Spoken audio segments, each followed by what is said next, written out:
यं ब्रह्मा वरुणेन्द्ररुद्रमरुतः स्तुवंस्तु दिव्यैस्तवे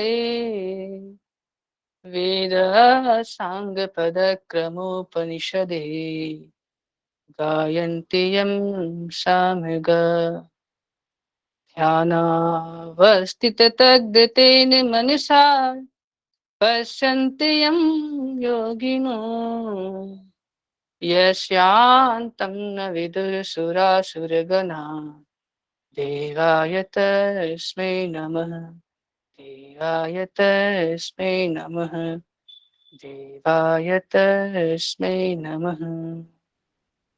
ॐ शान्ति शान्ति शान्तिः। सहजता से आंखें खोलें। सभी को मेरा प्रणाम। चलिए हम सत्य प्रारंभ करते हैं। हमने हठ प्रतिभिका का इंट्रोडक्शन से प्रारंभ किए थे। हठ योग क्या है, हठ योग का अर्थ क्या है, उसके बाद हठ प्रतिभिका में प्रवेश करते हुए हर प्रतिभिका के लेखक कौन है, रचनाकार कौन है, हठ योग का उद्देश्य क्या है। फिर आगे बढ़ते हुए हमने कल क्या जाना कि कल हम प्रथम उपदेश को प्रारंभ किए। संक्षिप्त में हम चारों उपदेशों का अच्छा से परिचय लेने के बाद, परिचय को जानने के बाद, संक्षिप्त में उनके सारे विवरण को जानने के बाद हम कल से प्रथम उपदेश प्रारंभ किए हैं। तो कल प्रथम उपदेश में कुछ ही श्लोक का हम अध्ययन किए थे और शॉर्ट फॉर्म में मैं आप सभी को डिफाइन किया। आज मेरा प्रयास रहेगा कि आप सभी को मैं अच्छा से उसे समझा सकूं और उसके अतिरिक्त नाथ संप्रदाय के किस प्रकार नवनाथ का सृष्टि हुआ और मत्स्येंद्र नाथ की जो जीवन गाथा है उनके बारे में कल चर्चा की गई और बहुत विस्तारित रूप से चर्चा किया गया। बहुत दीर्घ समय भी उसके लिए आप सभी ने प्रतीक्षा की, धैर्य के साथ आपने योग सत्र में बने रहे, इसके लिए आप सभी को धन्यवाद। तो आज हम प्रथम उपदेश को फिर से हम थोड़ा प्रारंभ करते हैं और कुछ विशेष तत्व को जानेंगे। कुछ शब्दों के प्रयोग किया गया है हठ प्रतिभिका में और आज तक हमने जो पढ़े हैं उस शब्द के विषय में जो पढ़ा है उस अर्थ को जिस प्रकार से जाना है तो कहीं ना कहीं हम उस अर्थ को लेकर के कंफ्यूज रहते हैं, सस्पिशन में रहते हैं। तो आज मैं उस तत्व को भी मैं क्लियर करने का कोशिश करूंगा। तो कल हम प्रारंभ किए थे प्रथम श्लोक से, मैं यहीं से करता हूं फिर से कि हठ प्रतिभिका के प्रथम उपदेश में सर्वप्रथम स्वामी शात्माराम जी क्या कहते हैं। प्रथम भगवान शिव अर्थात आदिनाथ को प्रणाम करते हैं और कहते हैं कि जिन्होंने हठयोग विद्या अर्थात हठयोग की साधना विधि का सर्वप्रथम उपदेश किया है, जो राजयोग की साधना विधि उत्कृष्टतम अर्थात सभी योग साधना विधियों में सर्वश्रेष्ठ है, उस तक पहुंचने के लिए सोपान शब्द का प्रयोग किया गया है। यहाँ पर देखिए अर्थात सीढ़ी के समान है। तो यहाँ पर भी लिखा हुआ है कि श्री आदिनाथाय नमस्तु तस्मै येनो परिष्ट हठ योग विद्या विभ्राजते प्रोन्नत राज योगम आरूढ़ मिच्छोर धिरोहिनीव। अर्थात हठ योग विद्या का उपदेश करने वाले आदिनाथ को प्रणाम करते हैं, जिन्होंने सभी योग साधनाओं में सबसे श्रेष्ठ अर्थात राजयोग साधना को प्राप्त करने के लिए सीढ़ी के समान इस हठ योग विद्या का वर्णन किया है। हम यहाँ पर गहराई से देखेंगे, यहाँ पर कहा गया है राजयोग साधना को प्राप्त करने के लिए। तो राजयोग साधना को यहाँ प्राप्त करने के लिए बोला गया है, राजयोग साधना के मार्ग पे चलने के लिए नहीं बोला गया है कि हम उस पे राजयोग का कोई एक राजयोग जो शब्द है वो कोई अंग है, उसके कुछ अंग है उनको हम पालन करेंगे तब हम राजयोग की प्राप्ति करेंगे, ऐसे बातें नहीं कहे गए। यहाँ पर कहा गया है राजयोग साधना को प्राप्त करने के लिए सीढ़ी के समान इस हठ योग विद्या का वर्णन किया है। अब दूसरा श्लोक में देखिए, यहाँ भगवान कहते हैं, स्वामी शात्माराम जी कहते हैं कि प्रणम्यम श्री गुरुनाथम स्वात्मा रामेन योगिनः केवलम राजयोगाय हठ विद्यो परिष्यते है। यहाँ पर वर्णन किया गया है कि योगी स्वात्माराम अर्थात प्रणम्यम श्री गुरुनाथम, योगी स्वात्माराम के द्वारा आदरणीय आदि गुरु आदिनाथ को अर्थात श्रीनाथम मानी गुरु आदिनाथ को, और किनको प्रणाम करते हैं? गुरु मत्स्येंद्र नाथ को प्रणाम करके किस साधना को वो बताना प्रारंभ करते हैं? केवल राजयोग साधना के योग्य होने के लिए हठ योग की साधना विधि का उपदेश किया जा रहा है। अर्थात केवल राजयोग साधना के योग्य होने के लिए, अर्थात केवल कैवल्य की प्राप्ति के लिए, समाधि की प्राप्ति के लिए, अगर हम इस प्रकार से अगर पर्यवाचिक शब्द ले तो इसमें कोई दो मत नहीं होगा। केवल राजयोग साधना के योग्य होने के लिए हठ योग की साधना विधि का उपदेश किया जा रहा है। यहाँ पर भी लिखा है कि योगी स्वात्मराम प्रणम्यम श्री गुरुनाथम स्वात्मारामेन योगिनः केवलम राजयोगाय हठ विद्यो परिष्यते। योगी स्वात्माराम गुरुओं के श्री गुरु, गुरुओं के भी गुरु श्री आदिनाथ अर्थात भगवान शिव को प्रणाम करते हुए बताते हैं कि हठ योग विद्या का उपदेश केवल राजयोग को प्राप्त करने के लिए किया गया है। अब देखिए 2 श्लोक हमने मात्र अभी 2 ही श्लोक पढ़े, उसमें से हमें ही पहले ही क्लियर कर दिया जा रहा है कि you have such a aim, such destination which you have to achieve, आपको जिसे क्या है कि हासिल करना आवश्यक है। तो यहाँ पर एकदम प्रत्यक्ष रूप से वर्णन किया गया है कि ये राजयोग क्या है, कोई साधना नहीं है, अर्थात यह एक साध्य है, हमें इसे ही प्राप्त करने हैं। अब देखिए 3रा श्लोक में भी कहा गया है भ्रांत्या बहुमत ध्वान्ते राजयोगम जानताम हठ प्रदीपिकाम धत्ते स्वात्मा रामः कृपाकरः। तो इसका अर्थ क्या होता है कि भ्रांत्या बहुमत ध्वान्ते अर्थात साधकों के प्रति कृपा, यहाँ पर मैंने इस प्रकार से वर्णन किया गया है कि साधकों के प्रति कृपा करने वाले योगी स्वात्माराम अनेक मतांतर रूप अंधकार में भ्रम में पड़ जाने के कारण, भ्रांत्या का अर्थ होता है भ्रम, सस्पिशन में पड़ जाने के कारण राजयोगम अजानताम अर्थात जो साधक राजयोग को नहीं जानते ऐसे साधकों के मार्गदर्शन हेतु हठ प्रदीपिकाम अर्थात हठ योग की साधना विधि रूप लघु दीपक मार्ग में प्रस्तुत कर रहे हैं। धत्ते अर्थात मार्ग में प्रस्तुत कर रहे हैं।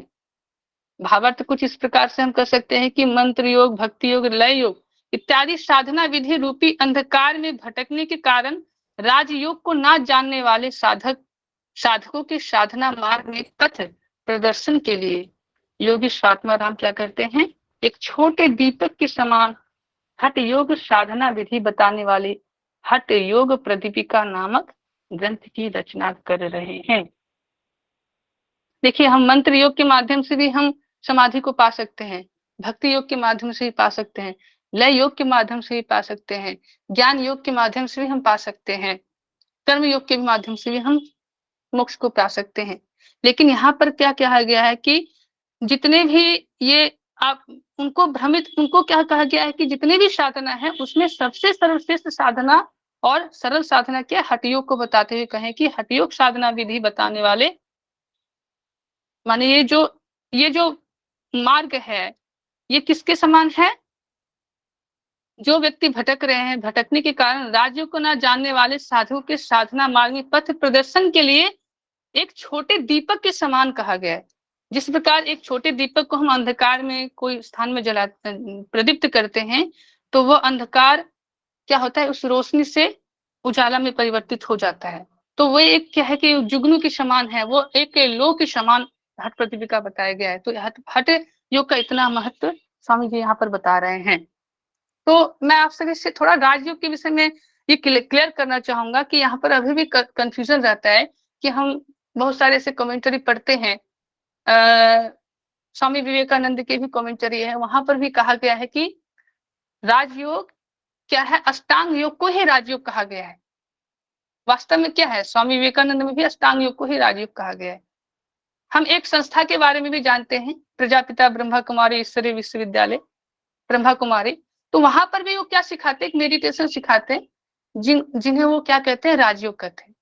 तो क्या वास्तव में वो जो राजयोग है, क्या यही वो राजयोग है?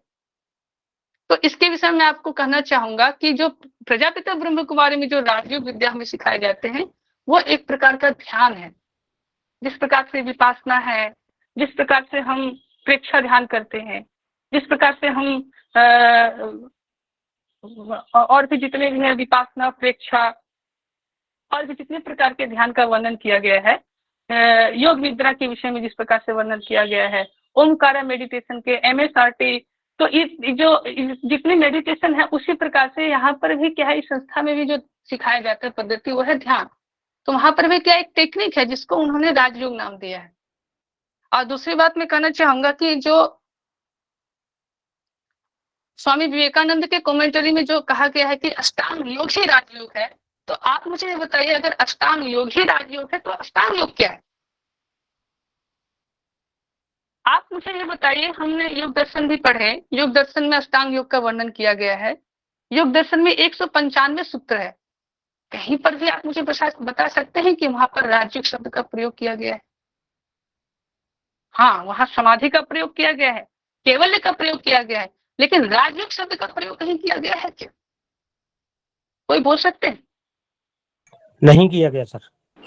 नहीं किया गया। तो हमें एकदम, तो इसे हम समझने, इसे हमें जानने की बहुत अत्यंत आवश्यक है। आज अगर ये सस्पिशन बना रहेगा तो हम इस चीज को, इस विषय को कभी जान नहीं पाएंगे। तो पूरे योग दर्शन में आपको राजयोग शब्द कहीं नहीं मिलेगा, और ये भी नहीं बोले मिलेगा आपको पतंजलि योग दर्शन में कि अष्टांग योग को ही राजयोग कहा गया। हमने अष्टांग योग पढ़ा, समाधि पढ़ा, लेकिन यहाँ पर यह भी वर्णन नहीं है कि जो अष्टांग योग है वही राजयोग है। लेकिन जो स्वामी विवेकानंद जी के कमेंटरी है, वहां पर उन्होंने साक्षात वर्णन किए हैं कि अष्टांग योग ही राजयोग है। अगर स्वामी विवेकानंद जी ने अगर अपने कमेंटरी में अगर वो उन्होंने अष्टांग योग को राजयोग कहा, तो अवश्य पतंजलि में भी होना चाहिए था, पतंजलि में भी अष्टांग योग को राजयोग कहना चाहिए था। मान लिया कि पतंजलि ने लिखा, तो उनके जो वेद व्यास का जो व्यास भाष है उसमें भी तो होना चाहिए था, उन्हें भी डिस्क्राइब करना होना चाहिए था। मान लिया कि सूत्र में वर्णन नहीं है, तो जो का व्यास भाष है उसमें अच्छे से डिस्क्राइब कर वर्णन केवल रहना चाहिए था, लेकिन उसमें भी आपको कहीं पर राजयोग का शब्द का वर्णन नहीं मिलेगा। तो यदि हम अष्टांग योग को ही राजयोग कहें, तो राजयोग भी क्या होना चाहिए कि एक परंपरा होना चाहिए, एक साधना मार्ग होना चाहिए। अष्टांग योग क्या है कि यम, नियम, आसन, प्राणायाम, प्रत्याहार, धारणा, ध्यान, समाधि। तो इसी प्रकार राजयोग के भी अंग होने चाहिए थे, कुछ न कुछ अंग होता, तो वो भी, उसका भी तो साधना मार्ग होता। जबकि यहाँ पर क्या है, सिर्फ आपको कौन से माने कि योग का मार्ग है जिसमें राजयोग का वर्णन किया गया है, तो हम सिर्फ यही देखेंगे कि हठ योग है, एक साधना है, पद्धति है, जहां पर राजयोग का शब्द का वर्णन किया गया है। शिव संहिता में भी राजयोग शब्द का वर्णन किया गया है, और हठ प्रदीपिका में भी राजयोग शब्द का वर्णन किया गया है। तो हठ प्रदीपिका में जो राजयोग शब्द का वर्णन किया गया है, तो उसके उद्देश्य में क्या कहा गया है कि हठ योग का उद्देश्य ही क्या है कि राजयोग की प्राप्ति करना, ऐसा बोला गया है। तो यहाँ पर क्या देख रहे हैं, यहाँ पर कुछ श्लोक भी मिलते हैं हमें, हम इस श्लोक को भी पढ़े हैं, और आगे भी हम पढ़ेंगे इस विषय को।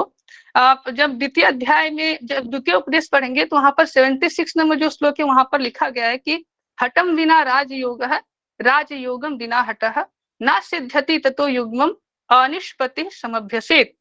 अर्थात क्या है कि राजयोग और हठयोग दोनों में सिद्धि परस्पर आश्रित है, अतः जब तक दोनों में सिद्धि ना मिले तब तक दोनों का अभ्यास करना चाहिए। तो राजयोग और हठयोग दोनों में सिद्धि परस्पर आश्रित है। आप जब तक हठयोग को साधना नहीं करेंगे, हठयोग के अंग जितने भी है, आसन, प्राणायाम, मुद्रा, क्रिया, जितने भी वर्णन किए गए हठ प्रदीपिका में, अगर हम उसका हम अच्छे से हम आश्रय नहीं लेंगे, हम उनको अध्ययन नहीं करेंगे, हम उसको अपनी क्रिया में नहीं लाएंगे, कर्म में नहीं लाएंगे, तब तक हमें राजयोग को प्राप्ति नहीं हो सकता। और आप देखिएगा कि तृतीय उपदेश में भी 126 नंबर श्लोक है, ध्यान रखिएगा कि राजयोगम बिना पृथ्वी, राजयोगम बिना निशा, राजयोगम बिना मुद्रा, विचित्रापि न शोभते। इसका अर्थ क्या होता है कि जीवन में राजयोग के बिना संपूर्ण साधनाओं से पूर्ण भूमंडल सुख नहीं देता है, ना रात्रि शांति देती है, ना अनेक मुद्राएं सुख शांति प्रदान करती है। तो जीवन में राजयोग के बिना संपूर्ण साधना से पूर्ण भूमंडल में सुख नहीं देते हैं। तो यहाँ पर क्या बोल रहा है, राजयोग के बिना। तो राजयोग क्या है कि अर्थात माने कि वो अवस्था, जिस अवस्था में व्यक्ति को क्या होते हैं कि जितने भी संसारिक सुख है, जितने भी भोग विलास के सुख है, सब उनके सामने क्या तुच्छ लगते हैं, जब उससे भी वो परे रहते हैं।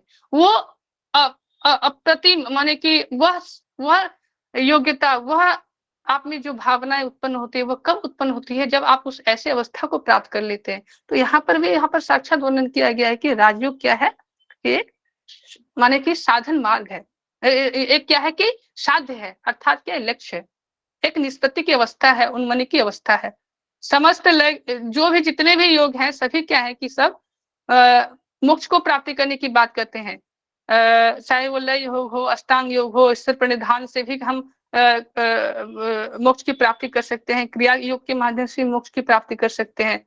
यानी कि मोक्ष को प्राप्ति करना ही राजयोग है। अर्थात राजयोग क्या है कि मोक्ष को प्राप्ति करने का पर्यवाचिक है।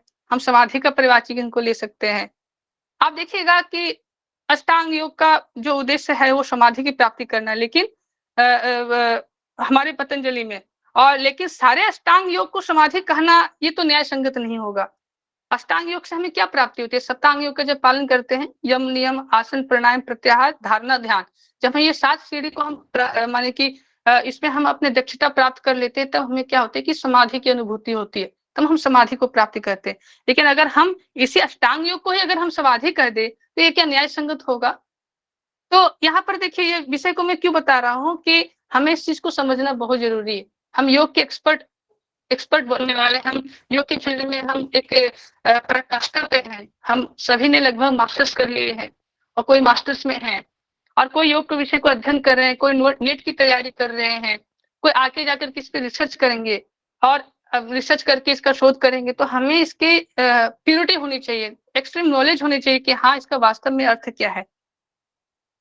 और देखिएगा अष्टांग योग में जिस प्रकार से, देखिए अगर अष्टांग योग में जितने मार्ग के वर्णन किए गए हैं, ज्ञान योग का भी हम पढ़ते हैं, जब ज्ञान योग में पढ़ेंगे तो उसमें भी देखिए अंतरंग और बहिरंग की चर्चा है, विवेक वैराग संपत्ति और मोक्षत्व की चर्चा है। अब नवदा भक्ति में श्रवण मनन कीर्तन निधिध्यासन समस्त जिस प्रकार से वर्णन है। कर्म योग में भी हम कृष्ण कर्म, शुक्ल कर्म, अकृष्ण अशुक्ल के बारे में पढ़ते हैं। तो जितने भी योग मार्ग में हम पढ़ते तो इनके अंग बताए गए हैं, लेकिन कोई भी पुस्तक में राजयोग के अंग का वर्णन नहीं किया गया है। तो हम आप सभी से यही करना चाहेंगे, स्वामी विवेकानंद भी हमारे पूर्वज हैं, और हठ योग के रचनाकार स्वामी शात्माराम भी हमारे पूर्वज हैं। तो स्वामी शात्माराम जी कब के बिलोंग करते हो, 14वीं से 17वीं शताब्दी से वो बिलोंग करते हैं, और स्वामी विवेकानंद तो 19वीं शताब्दी से हैं। तो इनसे पहले इस ग्रंथ की रचना की गई है। तो हम दोनों का सम्मान करते हैं, हम दोनों की जितने भी मूल ग्रंथ है उनका हम अध्ययन करते हैं। लेकिन क्या है कि हमें इस चीज का नॉलेज होना चाहिए कि यह वास्तव में राजयोग क्या है। राजयोग एक समाधि का ही पर्यवाचिक है, वह योग का एक पराकाष्ठा है, वह साक्षात मोक्ष का स्वरूप है। तो राजयोग अर्थात समाधि की प्राप्ति करना, अर्थात समाधि के समान है। तो ये बात आप सभी का क्लियर हो गया, राजयोग क्या है। कुछ पूछना है इस विषय में आप सभी को?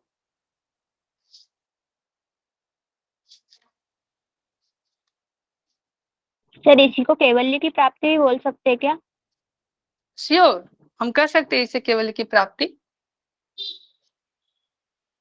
तो चलिए हम आगे बढ़ते हैं। सर यदि तो हम इसे विवेकानंद के हिसाब से माने तो अष्टांग योग जो है वो राजयोग पहुंचने के एक स्टेप कह सकते हैं। अष्टांग योग राजयोग पहुंचने का, ये स्वामी विवेकानंद जी डायरेक्ट कहते हैं कि वो अष्टांग योग ही राजयोग है। तो वो ये नहीं कहते कि अष्टांग योग के जितने स्टेप है वो समाधि की प्राप्ति करना ही है, ये नहीं कर सकते।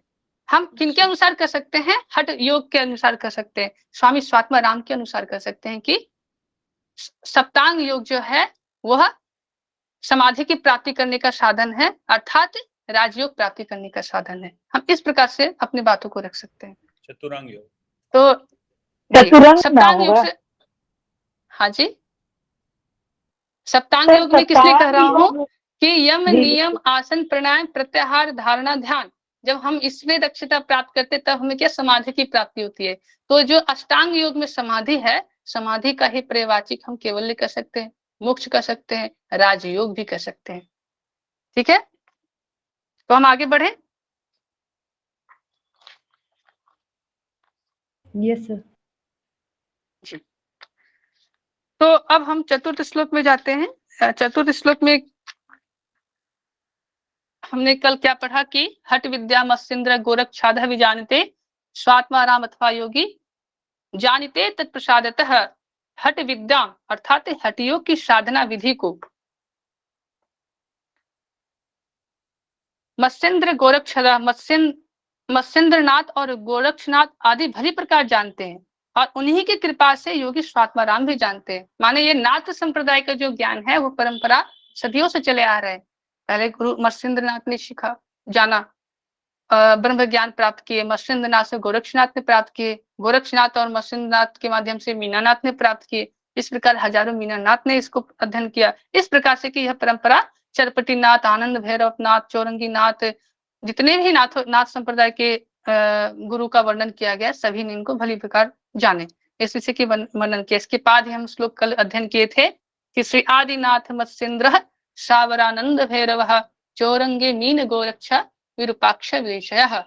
यहाँ पर इस श्लोक में 5 नंबर श्लोक में 9 गुरुओं के नाम का वर्णन किया गया है। श्री आदिनाथ, मत्स्येन्द्र, साबर, आनंद भैरव, चौरंगी, मीन, गोरक्ष, विरूपाक्ष और विलेश है। ये महान योगी का वर्णन, 9 योगी का वर्णन पहला 5वें श्लोक में किया गया है। उसके बाद 10 योगी का वर्णन आप देखिए खष्टम में किया गया है। मंथान, भैरव योगी, सिद्धि, बुद्ध, कंथटी, कोरंटक, सुरानंद, सिद्धिपाद, चरपटी, 9 योगी का वर्णन यहाँ भी कहा गया है। मंथानो भैरव योगी, सिद्धि बुद्धस्य चरपटी, कोरंटक, सुरानंद, सिद्धिपादस्य सिद्धि बुद्धस्य कंथटी, कोरंटक, सुरानंद, सिद्धिपादस्य चरपटी। उसके बाद है कानेरी पूज्य पादस्य नित्यनाथो निरंजन, कपाली बिंदुनाथस्य काकचंडी स्वराभ्यहम।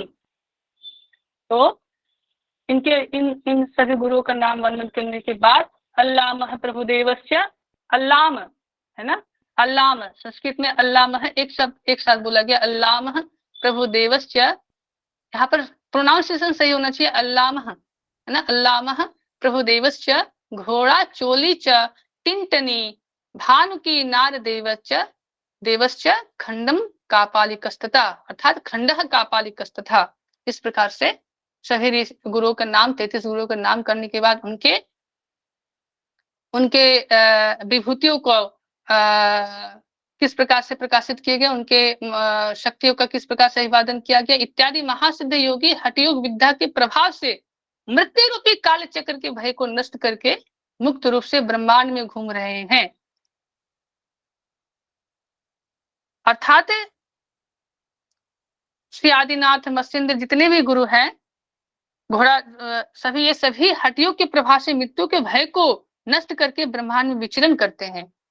और ऊपर वर्णित जितने भी देखिए यहाँ पर किया गया है, मृत्यु पर विजय प्राप्त करके अपने आप को जीवन मरण के बंधन से मुक्त करके, इसलिए वे इस पूरे ब्रह्मांड में मुक्त रूप से कहीं भी घूमते रहते हैं। वो आज भी अजर अमर हैं। वो माने कि प्रत्यक्ष रूप से नहीं, लेकिन वास्तव में इस संसार में योगी हैं, क्योंकि जो योग्य होते हैं, जो योगी होते हैं, वो मृत्यु से परे हो जाते हैं, जो महान योगी होते हैं। तो इसमें कोई दो मत नहीं है। हाँ, हमारे मानव शरीर के रूप में हमारे सामने ना उपस्थित हो, लेकिन अपने दिव्य शक्ति के स्वरूप में अभी भी वो उपस्थित है। अब 10 नंबर श्लोक में हम पढ़ते हैं कि जो अशेष ताप तप्ता नाम समाश्रय मठो हट, अशेष योग युक्ता नाम आधार कमठो हट। अशेष ताप तप्ता नाम, इसका अर्थ होता है कि अनंत पीड़ा रूपी ताप से जो पीड़ित है, उनके लिए हठ योग क्या है कि हटियों की साधना समाश्रय मठ अर्थात शुभ आश्रय रूप घर है और अशेष योग युक्ता नाम विविध योग साधनाओं में लगे हुए साधकों के लिए हटः, यह हटियों की साधना आधार कमटः, इसका अर्थ होता है आधारभूत कछुए के समान है। जो व्यक्ति संसार के अनंत कष्ट रूपी ताप से तप रहे हैं उनके लिए हटियों की साधना सुखदायक घर के समान है, और जो साधक विविध प्रकार की योग साधनाओं में लगे हुए हैं उनके लिए हटियों की साधना उसी प्रकार आधारभूत है जिस प्रकार पौराणिक कथा माने समुद्र मंथन के समय मंद राचल रूपी मथनी के लिए कच्छप आधार बना हुआ था। एक तरफ देवदल एक तरफ दानव दल जब मंथन कर रहे थे, समुद्र मंथन कर रहे थे, तो किस आधार पर वो सुमेरु पर्वत स्थापित था? वह था एक कछुए के ऊपर, अर्थात विष्णु के अवतार कूर्म के ऊपर वो माने कि अपना आधार बैलेंस बनाए हुए थे। तो उस प्रकार से हठ योग का यहाँ पर महत्व के विषय में बताया गया है। अब देखिए और क्या क्या गया है कि हठ विद्या परम गोप्य, 11 नंबर श्लोक में यहाँ वर्णन है कि हठ विद्या परम गोप्या योगिना सिद्धमीक्षतः भवेत बलवती गुप्ता निर्वीर्यातु प्रकाशितः। तो इसका अर्थ क्या होता है कि हठ विद्या परम गोप्या योगिना सिद्धमीक्षता, सिद्धम इच्छता योगिना, इसका अर्थ क्या होता है कि सिद्धि की इच्छा करने वाले योगी के द्वारा हठ विद्या का अर्थ क्या होता है कि हठ योग की साधना विधि परम गोप्या अत्यंत गोपनीय है। किस लिए गोपनीय है? गुप्त रखी हुई हठ विद्या बलयुक्त होती है, वो बहुत प्रभावशाली होती है, और अगर हम उसको प्रकाशित करें तो वो बलहीन हो जाते हैं। ऐसे शब्द का प्रयोग किया गया है। क्यों किया गया मैं इसके पीछे पहले भी मैंने बताया था भ्रांति के बारे में। तो साधक यदि सिद्धि चाहता है तो उसे क्या करना चाहिए कि उसे चाहिए कि अपनी हठ योग की साधना का प्रकाश न करे। साधना को गुप्त रखने पर बलवती होती है और प्रकाशित करने पर निष्फल हो जाती है। जब आपके पास खजाना है, बहुत सारे रुपए हैं, आपके पास आपने एक गोल्ड के नेकलेस पहने हैं और आप रास्ते में चल रहे हैं, अगर किसी अनजाने व्यक्ति को आप बताते जाते कि हाँ देखो मैंने गोल्ड का नेकलेस पहना हुआ है, तो क्या हो सकता है उनको उससे बड़े लोग भी आ सकते हैं। तो वो क्या होगा कि आपसे वो छीन भी सकते हैं, तो आपका ही इसमें हानि है। तो इसी प्रकार यहाँ पर कहा गया है कि आप अगर हठ विद्या जो इतना माने कि अमूल्य रत्न है, यह ज्ञान इतना अमूल्य रत्न है, अगर मैं किसी को पास जाता है, एक अज्ञानी के पास जाता है तो इसका गलत प्रयोग भी कर सकता है, इसका गलत तरीके से भी प्रयोग कर सकता है। इसलिए यहाँ पर इसका गुप्त रखने की बात कही गई है। तो यहाँ पर हठ योग विद्या को गुप्त अथवा छुपा कर रखने की बात क्यों कहा गया है? किसी अयोग्य व्यक्ति को इसका ज्ञान ना हो जाए। देखिए यहाँ पर भी लिखा गया है, जब कोई अयोग्य या दुष्ट व्यक्ति को किसी शक्ति का ज्ञान हो जाता है तब इस बात का खतरा रहता है कि वह इसका गलत प्रयोग ना करे, कर सकता है ना, या असत ना करे। शक्ति तो शक्ति होती है, चाहे वो कोई भी व्यक्ति इसका प्रयोग करे। देखिए यहाँ पर कहा गया है कि उसका प्रयोग सही कार्य के लिए करता है और अयोग्य या दुष्ट व्यक्ति उसका प्रयोग गलत कार्य के लिए करता है। हठ विद्या में बहुत तंत्र साधना है। तंत्र साधना में कोई मारण मोहन उच्चाटन का भी बात कहा गया है। तो मारण मोहन उच्चाटन क्या है कि किसके लिए प्रयोग है? कोई विशेष साधना के लिए करना चाहिए। लेकिन व्यक्ति को जो तांत्रिक जानते हैं अपने, कुछ लोग के कारण व्यक्ति क्या है कि मारण भी साधना भी करवाते हैं, मोहन भी करवाते हैं। तो ये क्या है, न्याय संगत नहीं है। इसलिए क्या है, कहा गया है कि ये सब विद्या को गुप्त रखने के लिए कोशिश की गई थी प्राचीन हठ योग साधना में।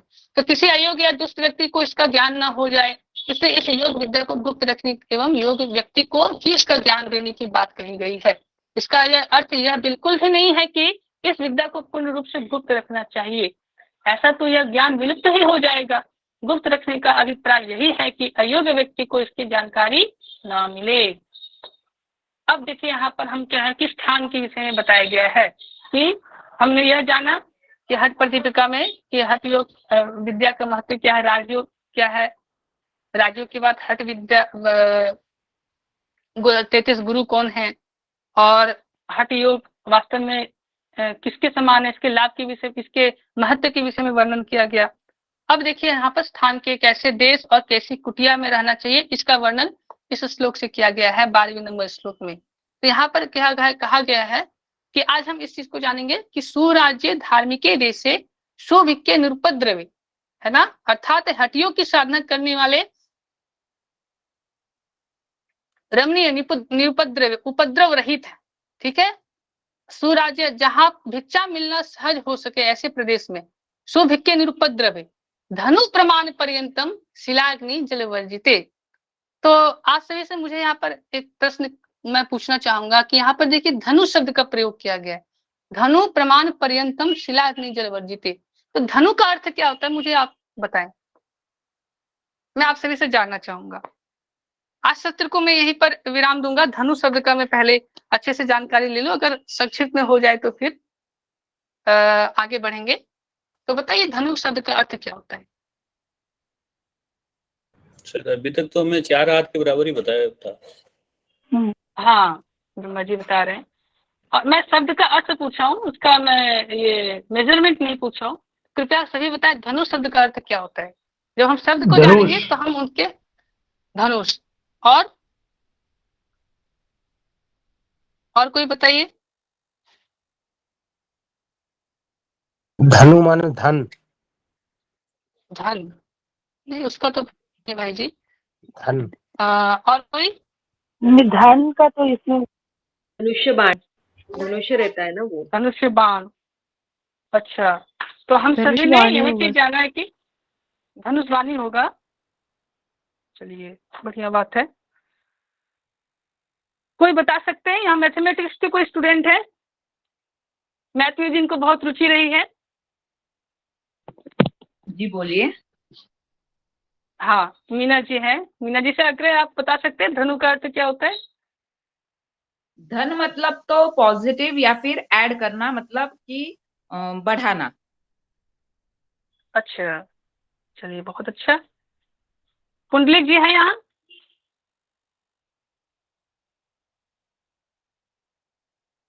अच्छा चलिए कोई बात नहीं, आज पुंडलिक जी नहीं है, तो चलिए मैं आज 4 हाथ लंबा। मेजरमेंट के बारे में आप बोल रहे हैं, तो आज मैं आप सभी को धनु का अर्थ समझाऊंगा कि धनु वास्तव में है क्या। तो यहाँ पर जो धनु शब्द का प्रयोग किया गया वो किसके लिए किया गया है? धनु अर्थात धनुष के लिए किया गया है ना, बताइए। कमान के आया लिए, नाम में उत्तर दीजिए। दूरी हाँ, के लिए धनु किया गया था।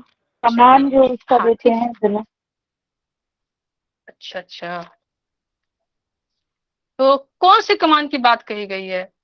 कमान तो बहुत सारे हैं, उसका प्रमाण यहाँ पर बोला गया है। प्रमाण शब्द का अर्थ पता है आप सभी को? धनुष की लंबाई तक, यही होगा सर धनु प्रमाण का अर्थ, प्रमाण का अर्थ हम मेजरमेंट ले सकते हैं ना ब्रह्मा सर, ब्रह्मा जी? लंबाई से है। हाँ, प्रमाण का अर्थ हम ऐसे ले सकते हैं। तो चलिए मैं आज बताना चाहूंगा कि प्रमाण कैसे लेंगे। अब मैं धनुष शब्द के बताता हूँ कि प्राचीन समय संस्कृत में क्या था। धनुष शब्द का प्रयोग तो अनेक नामों से जाना जाता था, कि सारंग, कोदंड, कामुक धनु, चाप आदि। और धनु भी थे, जो धनुष भी था जो वन विहार के लिए जाता था, उसका एक मेजरमेंट अलग होता था। जो युद्ध में होते थे उसका अलग मेजरमेंट होता था। तो यहाँ पर कौन से धनुष के प्रमाण के समान कुटिया का वर्णन किया गया है? आप देखिएगा कि अग्नि पुराण में धनुष का बहुत अच्छा से वर्णन किया है कि धनुष किया गया है कि धनुष किससे बनता था पहले? डंडे से, बांस के डंडे से, इस्पात से, या कोई जीव प्राणी के सींग या काट से बनाया जाता था। लकड़ी का धनुष जो होता है लगभग करीब 6 फुट का होते हैं, और हर एक के पास एक से एक माने कि धनु था। जो हमारे योद्धा रहे हुए हैं प्राचीन समय में, जो हमारे पूर्वज रहे हैं। आप देखिए बलराम के पास कौन सा धनुष था? तो उनके पास रौद्र धनुष था। तो वो रौद्र धनुष उन्होंने क्या किए थे कि अभिमन्यु को उन्होंने वो धनुष दिया था, तो उसका एक मेजरमेंट अलग था, उसी से अभिमन्यु ने युद्ध लड़े थे। और देवराज के पास जो इंद्र था वो था विजय धनुष था, जो विश्वकर्मा भगवान ने उनको दिए थे। बाद में इंद्र भगवान ने क्या किया कि इंद्रदेव ने वो परशुराम को दे दिए, और परशुराम भगवान ने ही कर्ण को जब गुरु दीक्षा दे रहे थे, तो गुरु ज्ञान देने के बाद उन्होंने कर्ण को इस धनुष उनको भेंट दिए थे लड़ने के लिए, और इसी से कर्ण ने युद्ध लड़े थे। महाभारत के युद्ध के मैदान 70वें दिन में उन्होंने लड़े थे। अब अर्जुन को भी देखिएगा तो अर्जुन के पास कौन सा धनुष था, उसका नाम क्या था, गांडीव। बताएं कोई। गांडीव सर था। गांडीव। तो हाँ जी, तो वो किन्होंने दिया था, तो वो ब्रह्मा जी का था। तो ब्रह्मा जी ने गांडीव धनुष पहले दिया भगवान शिव को, और उनके पास सहस्त्र वर्ष अर्थात 1000 साल उनके पास था। फिर 1000 साल रहने के बाद उन्होंने क्या कर दिए कि उन्होंने प्रजापति को दिए। प्रजापति के बाद उन्होंने सोमदेव को दिया, सोमदेव ने फिर वरुण देव को दिया, फिर वरुण देव से क्या हुआ कि अर्जुन को प्राप्त हुई, है ना। तो इसी प्रकार सारंग और शिव धनुष है जिन्होंने त्रिपुरासुर को वध किए थे, त्रिपुरसुर को वध किए थे। तो विष्णु धनुष है जो परशुराम ने भगवान राम को दिया था, और फिर बाद में वरुण देव को उन्होंने दे दिए। पिनाक धनुष है जो भगवान शिव के पास था, जिससे वो महान युद्ध लड़ा करते थे। तो यहाँ पर कौन से धनुष के विषय में बता रहा है कि जिसके प्रमाण की कुटिया के शब्द की वर्णन है। तो वास्तव में क्या है, पर कोई भी ऐसा धनुष है जो आपको लगता हो कि नहीं ऐसा हो सकता है। युद्ध के लिए जो धनुष होते थे वो करीब 700 पल का होता था, एक वजन मेजरमेंट है। दूर प्रहार करने के लिए 950 से 1000 पल का धनुष होता था। तो यहाँ पर कौन सा धनुष का प्रयोग करें जिससे कि कुटिया की बात कही गई है, कोई बता सकते हैं इसे, इस विषय में। यहाँ पर तो ऐसा कोई मेजरमेंट नहीं है। No, you can imagine that, you can say anything that something it may be like that where we can exist easily, but is it written there properly? यहाँ पर ऐसा तो वर्णन नहीं किया गया है। आप देखेंगे कि धनु प्रमाण पर्यंतम शिलाग्नि जलवर्जिते, यहाँ पर इतना ही बोला गया। तो आइए हम धनु के विषय में जानते हैं कि वास्तव में धनु है क्या। तो मैं आप सभी से ये शेयर करना चाहूंगा कि धनु जो है वो गांडीव के लिए प्रयोग किया होगा, एक धनु के लिए प्रयोग किया होगा। लेकिन धनु क्या है कि मैं आपको मेजरमेंट के हिसाब से बताऊंगा, तो इसके लिए मुझे वीडियो कॉल ऑन करने पड़ेंगे और मैं कॉपी में बताना चाहता हूँ। तो आप सभी को दिख रहे हैं? Hello Yes, ma'am. दिख रहा है। जी जी जी, मैं आप सबको समझाने का प्रयास करता हूँ कि वास्तव में धनुष क्या है। ये एक मेजरमेंट है। धनु कोई धनुष के लिए प्रयोग नहीं किया गया है। हम इस शब्द का प्रयोग करते हैं कि हाँ ऐसा हो सकता है। तो देखिए विष्णु पुराण में इसका वर्णन किया गया। कहाँ वर्णन किया गया है? विष्णु पुराण में। ठीक है, विष्णु पुराण में आप भाग 1 में है इसका वर्णन। आपको दिख रहा है? मैं लिख रहा हूँ, लिखावट समझ में आ रही है? नहीं, लिखावट नजर नहीं दिख रही है। अच्छा अच्छा, बोला दिख रहा है। अच्छा तो चलिए मैं और मोबाइल बताना एक जगह चाहूंगा। पे स्टेबल रखेंगे सर तो दिख होगा। रहा है, वो पिन करने पर दिख रहा है। आपके इसको सर, पिन कर दिख रहा है देने ना? पर क्लियर दिख एक्चुअली ना मेरे पास equipment है इसको स्टे करने का, हाथ पे इसको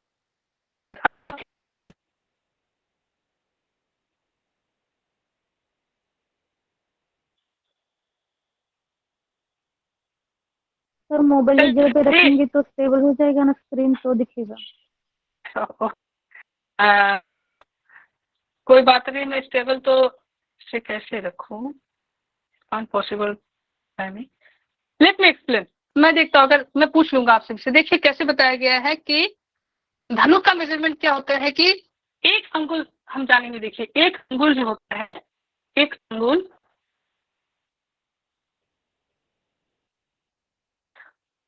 करीब से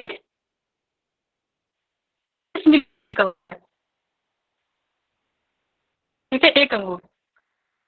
और 4 अंगुल के बराबर होता है, 4 बराबर होते हैं 1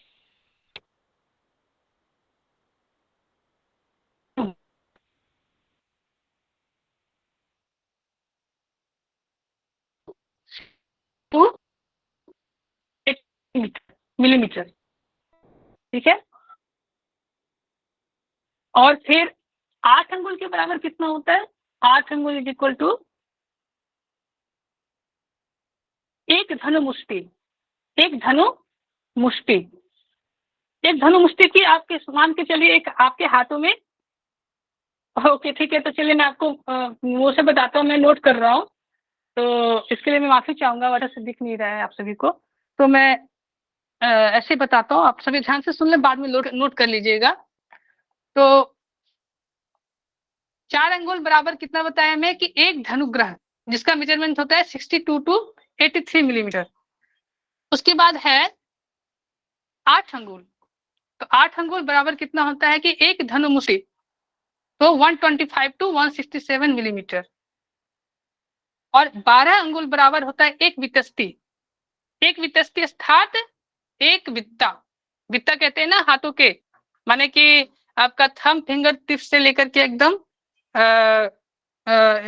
कनिष्ठिका के जो फिंगर टिप्स होता है उसके, लिटिल फिंगर के टिप्स के जितना मेजरमेंट होता है, दैट इज कॉल्ड द एक वितस्ती।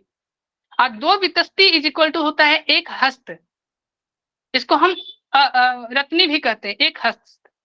और 4 हस्त बराबर होता है एक दंड, और 2 दंड बराबर होता है एक धनु, और एक धनु इज इक्वल टू होता है 3 to 4 मीटर। तो यहाँ पर जो धनु शब्द का प्रयोग किया गया है वो एक्चुअली किसके लिए किया गया है, एक मेजरमेंट है, माने एक धनु बराबर कितना होता है 3 से 4 मीटर। तो धनु प्रमाण चारों तरफ से क्या है कि इसका मेजरमेंट लेंथ ब्रेथ अगर इसके पेरीमीटर के अनुसार इसको बनाया गया है। तो आगे भी है कि एक धनु बराबर कितने मीटर होते हैं, 3 से 4 मीटर। कितने मीटर होते हैं आप सभी बताएं, एक धनु बराबर 3 से 4 मीटर। 3 से, जी इसको आप नोट कर लीजिएगा, या मैं फोटो भी सेंड कर दूंगा ग्रुप में। और देखिए उसके बाद भी है कि 5 धनु बराबर होता है एक रज्जु, जो कि होता है 15 से 20 मीटर। और 2 रज्जु बराबर होता है एक परिदेश, वो क्या है कि 30 से 40 मीटर। और 100 परिदेश बराबर होता है एक कोस, जो विष्णु पुराण में एक कोस का वर्णन किया गया है 3 to 4 किलोमीटर, ठीक है। और 4 कोस बराबर होता है एक योजन, अर्थात 13 से 16 किलोमीटर। लेकिन हनुमान चालीसा में जो योजन शब्द का प्रयोग किया गया है उसका अर्थ होता है, माने हनुमान चालीसा में भी है, तो वहां पर योजन का अर्थ होता है 8 मील। यहाँ पर बताया 13 से 16 किलोमीटर, और 8 mile is equal to 8 kilometre something होता है। और 4 कोस बराबर होता है एक योजन 13 से 16 किलोमीटर, और 1000 योजन बराबर होता है एक महायोजन। तो ये जो मेजरमेंट है ना, ये हमारे विष्णु पुराण में ज्योतिष विद्या से लिया गया है। तो इस प्रकार से यहाँ पर धनुष शब्द का प्रयोग किया गया है। लेकिन हम क्या समझते हैं कि धनुष, जिस प्रकार से एक धनुष होता है, चाहे वो बांस का बना हो, चाहे वो किसी भी द्रव्य का बना हो, उसका मेजरमेंट इतना होगा। लेकिन वास्तव में क्या यहाँ पर एक इक्विवेलेंट मेजरमेंट शब्द का प्रयोग किया गया है, वह है एक धनु बराबर 3 से 4 मीटर। तो ये पौराणिक गणित ज्योतिष शास्त्र है, तो वहां से माने कि शब्द के विषय में हम जान सकते हैं। लेकिन अब तक हम क्या जान रहे थे कि धनुष शब्द का प्रयोग क्या किया गया है कि एक धनुष के लिए किया गया है। लेकिन वास्तव में वो धनुष क्या है, वो धनुष शब्द क्या है, वो वास्तव में धनु क्या है, यहाँ पर मेजरमेंट शब्द के लिए प्रयोग किया गया है। बट यहाँ पर क्या है कि वो आक्षेप के लिए नहीं किया गया, वो धनुष के लिए नहीं किया, वो गांडीव के लिए नहीं किया गया, वह पिनाक के लिए नहीं किया गया है। यहाँ पर वास्तव में धनुष का प्रयोग मेजरमेंट के लिए किया गया है। तो आज सभी यहाँ ये क्लियर हो पाए हैं इस विषय को लेकर के? यस सर, क्लियर है। तो ये समझते थे कि धनुष का ही लेंथ के हिसाब से ही नहीं होता, हमें तो यही पढ़ाया जी। तो अच्छा, मैं इस चीज को क्लियर किया हूँ क्योंकि मैं इस चीज का कोशिश किया जानने का, अध्ययन किया, ज्योतिष शास्त्र में अध्ययन किया। मेरे पिताजी के पास भी पुस्तक में देखा, गणित ज्योतिष है उनके पास भी, तो मुझे गणित ज्योतिष के पास, उनके पास देखने के बाद मैंने गूगल में भी बहुत सर्च किए, तो मुझे पता चला कि नहीं, वास्तव में यहाँ जो धनुष शब्द का प्रयोग किया है वो मेजरमेंट के लिए किया गया है, वो कोई गांडीव के लिए नहीं किया गया है, या कोई बांस का बना हुआ धनुष के लिए नहीं किया गया है, या कोई व्यक्ति के समान कोई धनुष के लिए प्रयोग नहीं किया गया है। यहाँ हाथों से नहीं नापा है, यहाँ पर वास्तव में धनुष इसके लिए प्रयोग किया गया है। अब इसी तरह से देखिए बहुत सारे हमारे शास्त्र में भी वर्णन है। आप देखेंगे हनुमान चालीसा में भी पता है ना, या सूर्य की दूरी के विषय में बताया गया है। हाँ ब्रह्मा जी बोलिए, कुछ बोलना चाह रहे हैं आप? तो एक धनुष बराबर आप 3 से 4 मीटर बता रहे हैं सर? जी। तो 3 से 4 हाँ। मीटर का मतलब तो 12 फीट के करीब ही होता है। हाँ, हम इस तरह से ले सकते हैं। तो फिर आपने पहले फर्स्ट क्लास में 25 फीट बताया, तो 25 फीट तो गले नहीं होता था ना? जी, इसके लिए मैं पुस्तक से बता रहा था, तो मैं खुद ही क्लियर नहीं था। जब आपने मुझे यहाँ पर प्रश्न जब आपने किए, शायद आप ही ने बताया, पूछे थे कि ये कैसे हो सकता है, तो फिर मुझे जिज्ञासा हुई कि नहीं, इस विषय में मुझे जानना है कि हाँ एक्चुअल में मेजरमेंट क्या है। और अभी हमारा उद्देश्य एग्जाम क्लियर करना है सर। जी। तो उसमें जब इसमें गवर्नमेंट ने, भारत सरकार ने यदि जो कोई बुक्स रिकमेंड कर रखी है, उन बुक्स 2-2 3-3 बुक्स में यदि एक धनु बराबर 4 हाथ दिया हुआ है, तो उसको कैसे इग्नोर करेंगे हम? तो ये देखिए, अभी तक इसका रेफरेंस के विषय में कोई एग्जैक्टली वर्णन नहीं किया गया है। उन्होंने एक अपने सोच के विचार करके उन्होंने 4 हाथ बात कही गई है। अगर आपको बोल दिया जाए कि एक धनु अगर बराबर कितना होता है, अगर ऑप्शन वहां पर दे दिया जाए कि 3 से 4 मीटर, 6 से 10 मीटर, 12 से 18 मीटर, तो आप क्या करेंगे अगर 4 हाथ ना दे तो? अगर आपको पूछ दे कि एक धनु बराबर कितना दंड होता है, तब आप क्या करेंगे? ऐसा तो इस चीज बुक में कहीं क्लियर नहीं किया सर, लेकिन जो बुक रिकमेंड की हमारे को एग्जाम के पॉइंट ऑफ व्यू से, जी, उन बुक्स को, जैसे जो भी है 2-3 बुक्स हमने देखी है, उसी तीनों बुक्स में यही लिखा हुआ, तो क्या माने हम? ये तीनों बुक की नहीं है, सभी प्रत्येक बुक में आपको इसी तरह से मिलेगा। लेकिन देखिए, नेट के जो यूजीसी के क्वेश्चन बनाते हैं वो प्रामाणिकता के आधार पे बनाते हैं।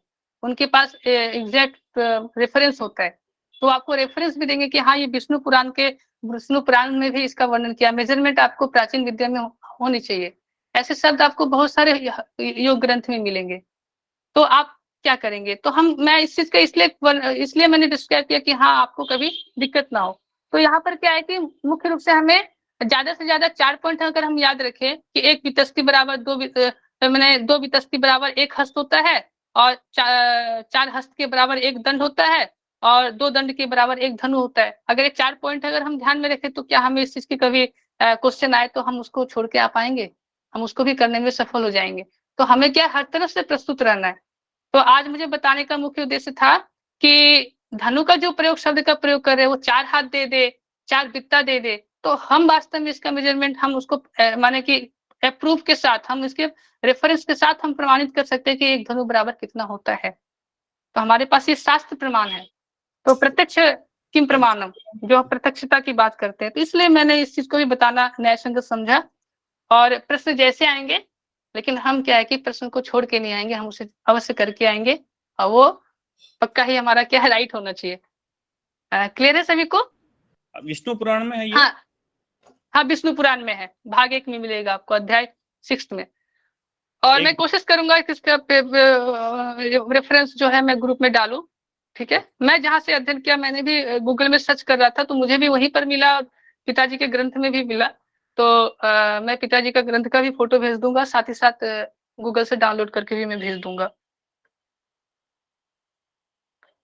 Thank you sir. तो चलिए, बहुत बहुत धन्यवाद। तो आज मैं बहुत ही माने कि सोचा नहीं इस चीज को क्लियर करूं। हमारे मन में एक चीज रहता है कि 4 हाथ वास्तव में कितने होने चाहिए। 4 हाथ तो देखिए सभी के एक जैसे नहीं होते। तो जो व्यक्ति साधना करेंगे, क्या उसी के 4 हाथ, या जो बनाएंगे उसके 4 हाथ? तो इस चीज को ऐसे नहीं है, सुराज्य धार्मिक देखिए, सुभिक्य निरुपद्रव, उपद्रव ना हो, तो उस वैसे अनुसार हमें मेजरमेंट रहना चाहिए। व्यक्ति छोटा हो या बड़ा हो, लेकिन क्या है कि हम कुटिया को ऐसे बनाने की बात की गई है कि सब तरफ से सेफ्टी रहे। शिला अग्नि जल वर्जित, वहां पर ना ही शिला, ना ही अग्नि, ना ही जल का किसी का भय हो। एकांत माटी का मध्य, इस तरह से बातें कही गई। तो कल हम इस विस्तार से जानेंगे। तो आज हमने इस चीज का सोचा कि नहीं, आप सभी से शेयर किए हैं, करना चाहिए। तो आज के लिए हम यही रहने देते, और किसी को कोई प्रश्न है तो अवश्य पूछे।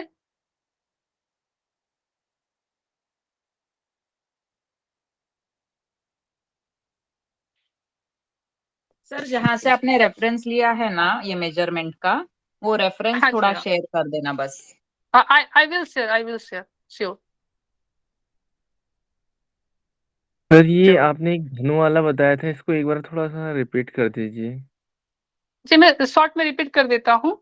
यहाँ पर जी। देखिए, धनु जो है विष्णु पुराण में जिस प्रकार से दिया गया है कि 1 अंगुल बराबर होता है 16 to 21 मिलीमीटर, और 4 अंगुल बराबर होता है 60 to 83 मिलीमीटर। ओके,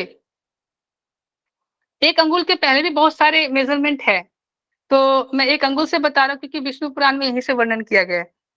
तो उसके बाद होता है 8 अंगुल बराबर होता है एक धनुमुष्टि। धनुमुष्टि की आपके हाथों में अगर धान रख दिया जाए और मुष्टि बनाए, इस प्रकार के शब्द का प्रयोग किया गया है। 8 अंगुल बराबर होता है एक धनुमुष्टि। एक धनुमुष्टि is equal to 125 to 167 millimetre. और 12 अंगुल बराबर होता है एक वितस्ती। 12 अंगुल अपने अंगुल भी नाप सकते हैं। एक वितस्ती माने कि आपके लिटिल फिंगर के पिक से थंब फिंगर के पिक का जो डिस्टेंस है, उसका मेजरमेंट कितना बताया गया है अप्रोक्सीमेटली। यहाँ पर बताया गया है कि यहाँ एक वितस्ती बताया गया है, फिर मैं 2 वितस्ती का नोट किया हूँ कि एक 2 वितस्ती बराबर होता है एक हस्त। माने कि आपका जो एल्बो है, एल्बो से लेकर के आप अपने मेजरमेंट करके देखें, आपका 2 ही बित्ता होता है। आपका मिडिल फिंगर से आप मेजरमेंट करें एल्बो तक, देखिए आपका 2 ही बित्ता होता है। तो 2 वितस्ती बराबर एक हस्त होता है। और एक हस्त को अरत्नी भी कहा गया है, रत्ती भी कहा गया है, रत्नी भी कहा गया है। तो 4 अरत्नी बराबर होता है एक दंड, माने कि 4 हस्त बराबर होता है एक दंड। और एक दंड बराबर इज इक्वल टू होता है 1.5 टू 2 मीटर, माने 1.5 से लेकर के 2 मीटर तक होता है। और 2 दंड इज इक्वल टू होता है एक धनु, अर्थात 3 टू 4 मीटर। आप समझ गए? Yes sir.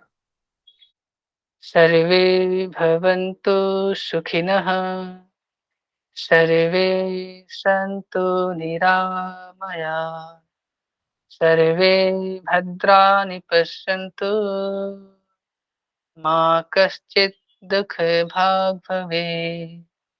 ॐ शान्ति शान्ति शान्तिः।